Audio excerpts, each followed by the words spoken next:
हर हर महादेव. ओम नम शिवाय. शिवलीलामृत कथासार. अध्याय 4. विमर्शन व कुमुद्वती. चंद्रसेन व श्रीकर. सूत सांगतात, फार वर्षापूर्वी किरात देशाचा राजा विमर्शन अतिशय पराक्रमी होता, पण तो अधर्माने वागायचा. मात्र त्याची शिवभक्ती अपार होती. एके दिवशी राणी कुमुद्वतीने त्यास विचारले, शिवाराधना करून पण तुम्ही अधर्माने का वागता? तेव्हा राजाने तिला त्याचा पूर्व इतिहास सांगितला. मागील जन्मात तो कुत्रा होता. काहीतरी खायला मिळेल या आशेने तो शिवमंदिरासमोर उभा राहिला. त्या दिवशी महाशिवरात्री होती, पण द्वारपालाने त्याला काठीने मारले. मार चुकवण्यासाठी तो पळू लागला. त्यामुळे नकळत शिवमंदिराला प्रदक्षिणा घातली गेली. परत मंदिरासमोर आला. द्वारपालाने त्यास बाण मारला. शिवलिंगाकडे बघतच त्याने प्राण सोडला. त्या पुण्याईने आज हे वैभव उपभोगत आहे. श्वानाच्या अंगचे मूळ दोष अजून गेले नाहीत, म्हणून मी आज हे दोषपूर्ण आचरण करतो. कारण कुमुद्वतीने स्वतःच्या पूर्वजन्माबद्दल राजाला विचारले. तेव्हा राजाने तिला सांगितले की तू मागील जन्मी कपोती होतीस. एकदा भक्ष घेऊन जात असता तुझ्या मागे ससाना लागला. जीव वाचवण्यासाठी तू फेरी घालू लागलीस. नेमके ते शिवमंदिराचे शिखर होते.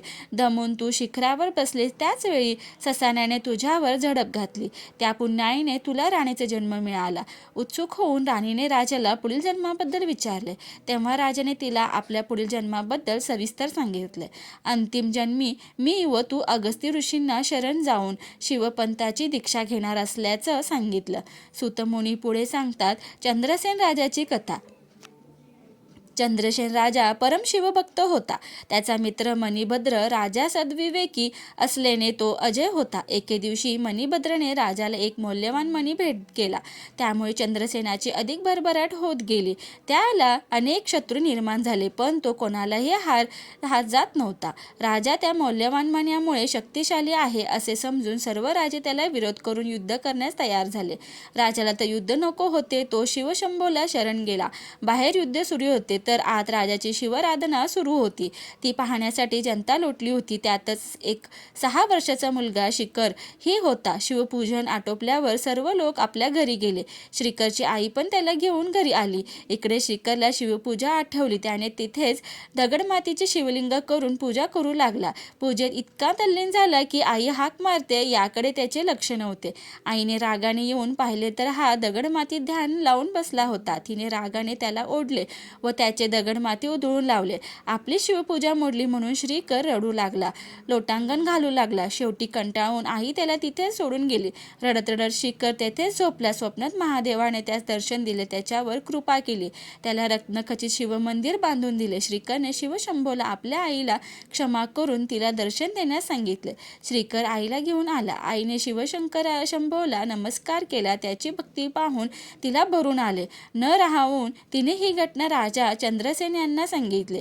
राजाही आश्चर्यचकित होऊन श्रीकरला भेटण्यासाठी आला. रत्नखचित शिवमंदिर व शिवपूजेत मग्न श्रीकर पाहून राजाला नवल वाटले. त्यानेच मनोभावे शंभोला नमस्कार केला. ही घटना शत्रू राजांना समजली. त्याचे मतपरिवर्तन होऊ लागले. त्याने युद्ध थांबवून शिवशंभोचे दर्शन घेण्याची इच्छा व्यक्त केली. चंद्रसेनालाही आनंद झाला. शंभो प्रसन्न झाला की काहीही घडू शकते. अशा प्रकारे श्रीकरचे कौतुक होत असताना रामभक्त हनुमान तेथे प्रकट झाले. त्यांनी श्रीकरवर कृपादृष्टी करून त्याला अनुग्रहित केले. रामभक्त हनुमान त्यांचा सद्गुरू आहे, त्याला भय कसले. श्रीकर व चंद्रसेन नित्य शिवाराधना करू लागले व अंती शिवपदास पोहोचले.